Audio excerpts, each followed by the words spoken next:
Number 28 and 29 we will take together. Gopal, read. We have to chant it, yes. Arjun Uvacha Drishtve Mam Svajanam Krishna. Oh, sorry, we should go one ahead, right? Are we correct? Yeah. No, there is one line from the earlier. Kripaya paraya vishto Vishidannidama bravit Arjun uvacha Drishtve mam svajanam Krishna Yuyutsam samupasthitam Sidanti mama gatrani Mukham cha parishushyati Vepatushcha sharire me Romaharshascha jayate. You read from seeing all the relations. Seeing all the relations present there, Arjuna was overcome with deep compassion and spoke thus in sorrow. Continue. Arjuna said. Arjuna said, Krishna, as I see these kinsmen arrayed for battle, my limbs give way, and my mouth is getting parched. Nay, a shiver runs through my body, and hair stands on end. Okay. The first word here in this second line of verse 28 is Drishtvemam. Drishtvemam, I saw. The first time anyone asks anyone to see anything was who? Duryodhan. Duryodhan asked Dronacharya, look, see. And what was the Taunt. yeah, it was bhav was of a taunting. He's taunting his own guru. Look, who is this enemy standing in front of you? All your shishyas only. You nicely gave them all this gyan, and now they are standing in front of you to fight against you. So the look was a very negative look. Then any other look was there? Look from Krishna. Krishna, Lord Krishna told Arjun to look. Look at what? Look at your Look at both the sides. Look at both the sides. The whole bhava of this look is create a gap. Create a gap. Don't be in a hurry. Create a gap. So there, the same word look. In one place it's a taunt. It's a sarcastic kind of a bhav. And on the other side it is a good advice. And so since Lord Krishna asked Arjun to look, Arjun is saying, I saw. I looked. Drishvemam, I saw. So there are many ways in which you can look at anything. Everything has a different perspective. The scene may be exactly the same, but different people will see the same thing in different ways. When Duryodhan saw both the armies, he saw enemies. He saw enemies in the Pandavas. But when Arjun saw the enemy, he saw relatives. He saw friends. He saw guru. He saw brothers. So anything and everything has its own perspective depending on the mindset of the person who is looking at it. Often we forget that and that is why we have arguments. That is why we have fights. Because you are seeing something from one side, the other person is seeing the same thing, but depending on his mental makeup, depending on his sanskars, depending on his habits, depending on his desires, depending on his goals. So you all know that story about this one village was there, and there were some 6 blind men in the village, and suddenly one elephant came to the village. They had never seen an elephant. They were blind from birth, and someone said, wow, look, we have an elephant in the village today. So they said, elephant, wonder what that is. But we can't see the elephant, but at least we can go and feel. So they all went towards the elephant. You know the story, no? Yes. No? Okay. So one man went and he caught the leg of the elephant and he felt it. And he said, oh, I understood what an elephant is. It's a pillar. Because the leg felt just like a pillar. Yes or no? Another one went to the tail, caught hold of the tail, felt the tail. Ah, it's a rope, it's a rope. Elephant means rope, rassi. Third one said, caught the trunk of the elephant. He said, no, what rassi and trunk and all you are saying? It's like a branch of a tree. Look, it's a branch of a tree. The fourth one caught the ear of the elephant. You people don't know anything. It's a fan. It's a fan. The ear is a fan. That's elephant means fan. Fifth one caught the belly of the elephant. Felt it. You people don't know anything. It's a huge wall. And the sixth one said, you all are fools. You all don't know anything. He caught the tusk. He said, it's a pipe. It's a solid pipe. And then the argument started. Pipe, belly, wall, this thing, rope.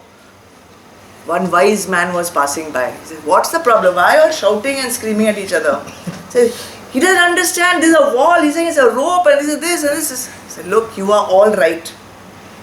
You are all right. But you are seeing the elephant from seeing with your hands the elephant from different perspectives. All those things are in the elephant. All those things are in the elephant. Nobody is wrong because everybody is seeing it from their own point of view. The minute he said that, all the fighting stopped. Everyone was ready to accept what the other person's perspective was. So the moral is that there is always going to be some truth in what anyone says. There's always going to be some truth, whether you see it or you don't see it. And you should be able to accept the truth of the other. And if you can't understand it, say, okay, possibly you have your own reasons for thinking so. There is no need to argue because how can you change someone's concept? You can't. So Arjun's viewpoint was very different in verse 23. See what was there in verse 23. What did he say? Read. I shall have a look at the well-wishers of evil-minded Duryodhan in this war, whoever have assembled on his side and are ready for the fight. He is also ready. He is seeing them as the enemy. He is seeing them as evil-minded. He is fully prepared to fight the war. But suddenly from verse 23 to verse 28, something has changed. Something has completely gone upside down. So what does he actually see? Swajanam. What does it say? Swajanam. Swajanam. My own people. He is seeing my own people. He is seeing his relatives. He is seeing his guru. He is not seeing the enemies as Duryodhan saw. These own people are actually who, if you see symbolically? His own positive qualities and his own negative qualities. He is seeing his own positive and negative qualities. Why this sudden change? The outside is still the same. Outside hasn't changed. It's his. So why has he changed? What happened? What brought about this change from 23 to 27? Attachment. Why did the attachment suddenly come? Because of the gap. Gap should have given him Vivek. Why did he get attached in that time? No, identified with I. Why? Body. Kuch weak, ma. It was his weak moment. Why did he get the emotion? Huh? Why the feminine side of his nature came out? But why did it, what made it clouded from 23 to 27? Huh? He got to the center and looked. And what happened at the center? He started looking at both sides. More got Come on, you know it. His sanskars. Where did Lord Krishna place the chariot? Where did Lord Krishna place the chariot? In front of Drona and Bhishma. Ego. In front of Dronacharya and Bhishma. Lord Krishna is also very smart, you see. Arjun said, take me to the center of the battlefield. He could have taken him in front of Duryodhan. If he had taken the chariot in front of Duryodhan, ek to Arjun was aag babula, they say, raging with anger against Duryodhan. Fatak, he would have said, let's start the war. But Lord Krishna doesn't take him in front of Duryodhan. He takes him in front of Bhishma and Dronacharya. Bhishma being his pitama, his like grandsire, he's the head of the family, there is an attachment there. And Dronacharya is his guru. So if you see it from that level also, suddenly that emotions have come up. And if you see it from a symbolic way, Bhishma we know is symbolic of ego. And Dronacharya is symbolic of sanskar. So when he is faced with the negative qualities and he is in the battle to fight his negative qualities, he is suddenly faced with his own sanskars and his own ego, and suddenly the legs have become rubber. He cannot face this challenge anymore. Ego will always try to safeguard the negative qualities. Sanskars are there to, if they are good sanskars, they will strengthen the good qualities. If they are evil sanskars, they will strengthen the evil qualities. So that is why this sudden change has come on to Arjun from verse 23 to 27. Good, because that's why we have Bhagavad Gita. Otherwise we wouldn't have had it. If the idea was for him to realize his own duty, Arjun to realize his duty and to fight, then why did Lord Krishna not place him in front of Duryodhan where he would? Because we would not have got the Bhagavad What Gita. had Vishad? Second, I told this to you last time. Why? Her question is, if Lord Krishna knew that Arjun had to do his dharma to fight the war, why didn't he just put him in front of Duryodhan and save all these 700 shlokas? Imagine he has to speak 700 shlokas to explain all this to Arjun.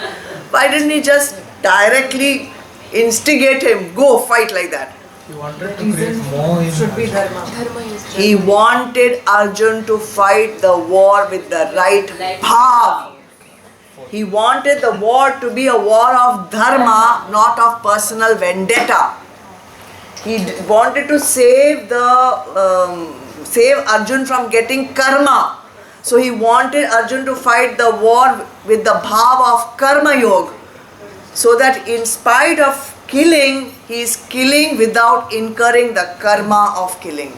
And that is why he has to do it in this roundabout, devious way. That is why he is a genius. Also, symbolically, it's a smaller army. Yes. Without fighting it on the dharma footing, it won't win. It would never win. There was no chance of it winning without that josh of fighting it as a war of dharma and with karma yoga. Both these things were required. No, it also proves that karma is at intent level. Karma is at intent level, that we know it. The motive is what decides the karma. Correct. So before we embark on our spiritual journey, many people are not even aware that they have negative qualities. Everyone looks at them as if, I too am so good, That person has all this problem, that problem, that problem. I may have little bit something bad, but my good qualities are much better than, much better. So, nobody should see my bad qualities. They should only see me as that great person that I am. After some time, maybe you'll be aware of your negative qualities. Then you'll justify them. You'll rationalize them. You are not at all ready to overcome them. There is no acceptance of your bad qualities. And there is no body who doesn't have bad qualities, okay? This mind and this body, it comes as one package deal where kuch na kuch gadbad from time to time is bound to happen. So we remain complacent with our negative qualities there. We keep justifying, I shouted because he did like that, she did like that, this one, what, and what, all kinds of things we do. And that negative quality goes on getting stronger and stronger and stronger because we keep justifying it. But once we embark on that spiritual journey, we start becoming more objective. We can see our good qualities and our bad qualities. We become aware. And then suddenly, we are all gung-ho, you know. Yeah, come on, I have to overcome these bad things. I have to overcome my procrastination. I have to overcome my laziness. I have to overcome my greed. I have to overcome my anger. I have to overcome my kam, krodh, moh, mad, lobh, matsarya. I can do it. All this happens. How long, I don't know. It's like the New Year resolution. 1 week, 2 weeks, 1 month, 2 months. Uske baad, something makes you realize that these qualities are firmly embedded within me. And the work that is required to annihilate them, the work that is required to destroy these qualities within me is far too much. And I'd rather live with the dukh that these qualities are giving me rather than doing all the work required to overcome them. Okay? It's too much purusharth. And at this stage is where many spiritual seekers give up their quest. It's too much. Forget it. What do they say? Bird in the hand is worth 2 in the bush. Let me at least enjoy this life. Otherwise these things are also going. Don't eat this, don't eat that, don't go here, don't do that. Kya karne ka hai? Forget it, yaar. Next life. And that's the end. God knows next life, cockroach, where all you'll be born, I don't know. So what is happening to Arjun now when he sees that he has to fight all these negative qualities? Is he ready to fight? Is he ready to battle? He's creating a gap. That's one thing good. He has created the gap. But in that creating the gap is not enough. What to do in that gap? I'm asking you. What should you do in the gap? We all talked about creating a gap. Analyze. Analyze. Observe. See. Remember your goal. Remember your goal. Then evaluate. This decision or that decision. But if you don't, you just create the gap and don't analyze, don't observe, don't evaluate, you will be 100% sucked down into that eddy. What is it called? Whirlpool of negative. Because it is easier to fall than to rise. It's easier to fall, unfortunately. Okay, it doesn't require any effort to fall. But to rise requires a lot of effort.